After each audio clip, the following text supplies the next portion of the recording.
تمام دنیا در حال مشاهده و انتظار حرکت بعدی ایران. حرکتی که همه مطمئن هستن به زودی رخ میده. حداقل این چیزی که آمریکا باور داره. وزیر امور خارجه آمریکا به گروه 7 کشور یعنی کانادا، فرانسه، آلمان، ایتالیا، ژاپن، بریتانیا و آمریکا هشدار داده و خواسته که فشار دیپلماتیک به ایران وارد کنند. اما آیا این واقعاً چقدر میتونه مؤثر باشه؟ هفته گذشته اسماعیل هنیه رئیس حماس در خاک ایران ترور شد. فقط چند ساعت بعد از شرکت در مراسم تحلیف رئیس جمهور جدید ایران، مسعود پزشکیان. حالا ایران قصد نداره این توهین رو بی‌پاسخ بذاره. اسرائیل رهبر انقلابی یک جنبش آزادیخواه رو هدف قرار داده که به دنبال حق تعیین سرنوشت مردمش و سرزمین‌های اشغال شده بود. اونها فکر می‌کنن با این کار به موفقیتی رسیدن که به بقای اونها کمک می‌کنه، اما در واقع در حال کندن قبر خودشون هستن و به تدریج در این باتلاق‌ها و گودال‌ها دفن میشن. این گفته‌های حسین سلامی فرمانده سپاه پاسداران بود. ایران در حال نمایش قدرت خودشه. هشدارهایی به مقامات هوانوردی صادر کرده و خلبان‌ها رو به دوری از حریم هواییش دعوت کرده که نشون میده حمله‌ای در پیشه. اما آیا واقعاً یک جنگ تمام عیار رخ میده یا نه؟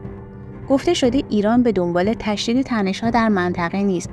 اگه ایران درباره حق خودش برای مجازات متجاوز صحبت میکنه، این اقدامی برای تقویت امنیت و ثبات در منطقه است. ایران میگه حق داره اسرائیل رو مجازات کنه، اما نمیخواد تنش‌ها رو در منطقه تشدید کنه.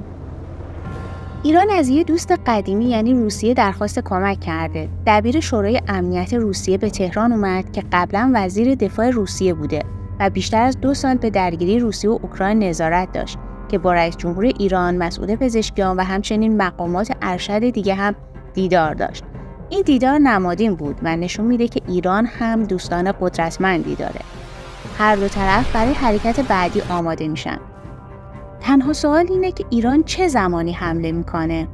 وزیر خارجه ترکیه گفته طرفی که همیشه بازی رو خراب کرده اسرائیل بوده. اسرائیل به این هم اکتفا نکرده و مذاکره کننده اصلی مذاکرات آتش‌بس رو به طور ناجوانمردانه‌ای ترور کرده. این ترور به وضوح نشون میده که نتانیاهو به دنبال صلح نیست و میخواد کل منطقه رو به آتش بکشه. اسرائیل به دنبال خشونت و گسترش طلبیه، اما ماجرا به یه الگوی تکراری تبدیل شده. اسرائیل شروع به کشتن میکنه، بعد به مصر، به ترکیه و کشورهای دیگه مراجعه میکنه تا بگه از جنگ جلوگیری کنید. بعد سفارت ایران رو در دمشق هدف قرار میده و باز به مصر و به ترکیه و به طرفهای مربوطه میره و آمریکایی‌ها میگن از مداخله جلوگیری کنید. حالا دوباره اسرائیل رهبر حماس رو به شهادت میرسونه. این الگو دیگه قابل دوام نیست. ترکیه دیگه در این بازی شرکت نمیکنه. این که آمریکا همیشه تلاش میکنه تا کارهای اشتباه اسرائیل رو پاک کنه دیگه پذیرفتنی نیست. منطقه دیگه تحمل تحریکات اسرائیل رو نداره. وضعیت احساسی که منطقه در اون قرار داره، وضعیت روانی مردم و تصاویر کشتار که هر روز در تلویزیون میبینن و اینکه هیچ کمکی به فلسطینیان نمیشه و این بحث‌ها از مرزهای تحمل فرا رفته. غرب در این منطقه هر گونه برتری اخلاقیش رو از دست داده.